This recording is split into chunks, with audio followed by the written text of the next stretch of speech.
eu vou fazer uma pergunta para vocês dois. Ô Ricardo, a minha religião importa para você? Se eu sou católico, espírita, evangélico, seja lá o que for? Não.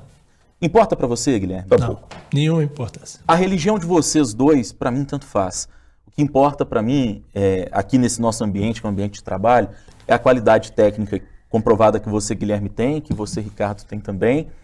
e que supostamente eu tenha. Vocês já notaram que a gente, de certa forma, naturalizou essa coisa do o ministro tem que ser evangélico, ou o ministro tem que ser conservador? Ora, gente, se o Supremo Tribunal Federal é uma corte que é a guardiã da Constituição, por que a gente tem que ficar, né, a partir do que foi feito pelo próprio presidente da República, porque isso veio de lá para cá, e aí a gente vai chegar certamente na discussão se o correto é o presidente ou não indicar o ministro, como a gente faz aqui no Brasil e em outros lugares do mundo também,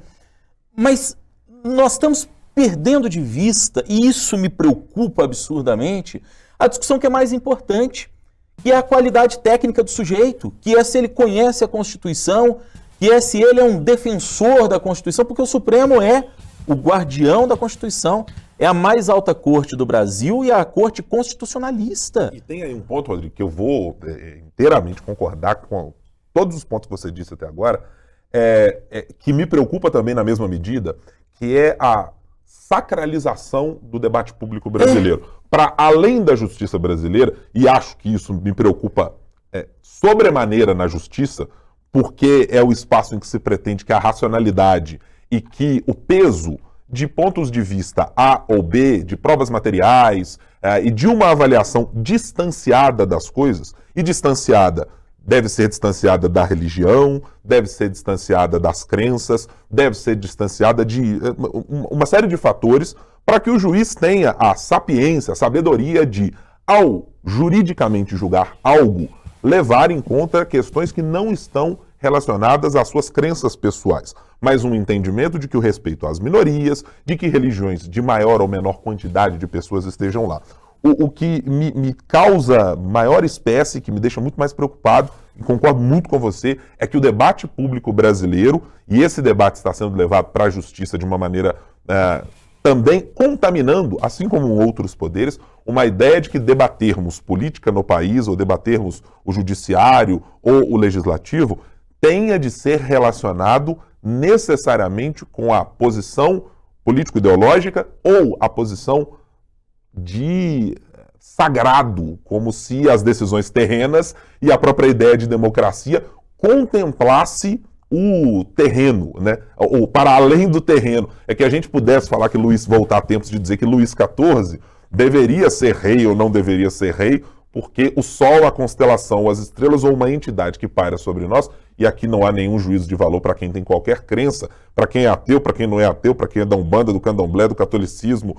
ou qualquer outro do espiritismo, não, tampouco interessa, mas o debate público, de escolha de políticas públicas, de respeito a decisões, de respeito à Constituição, ser levado para este campo, me parece muito preocupante, porque ele pode, em última medida, anular o debate. Quer dizer, eu não acredito num argumento da terra, ou não acredito num argumento que está na nossa Constituição, simplesmente porque acredito numa religião diferente, ou porque acredito num sagrado que, em última instância, poderia, inclusive... dizer agora... assim, diga, Ricardo. Não, o que eu ia dizer é o seguinte, assim, na verdade, o que a gente tem é um transporte, de fato, do poder legislativo para o judiciário de algumas questões que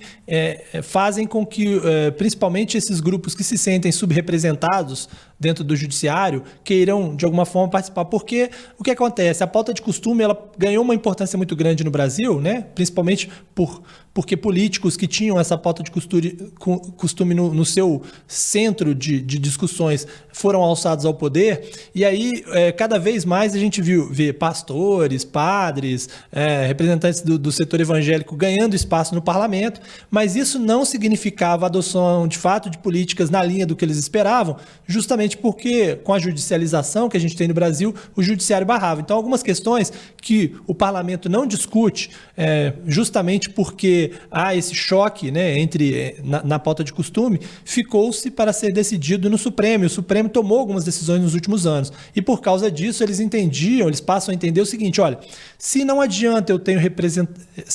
se eu tenho representação forte, as bancadas evangélicas e cristãs, em geral, são muito fortes no legislativo. E se eu tenho essa representação, isso não é suficiente para eu fazer avançar a pauta que eu entendo ser a pauta dos costumes,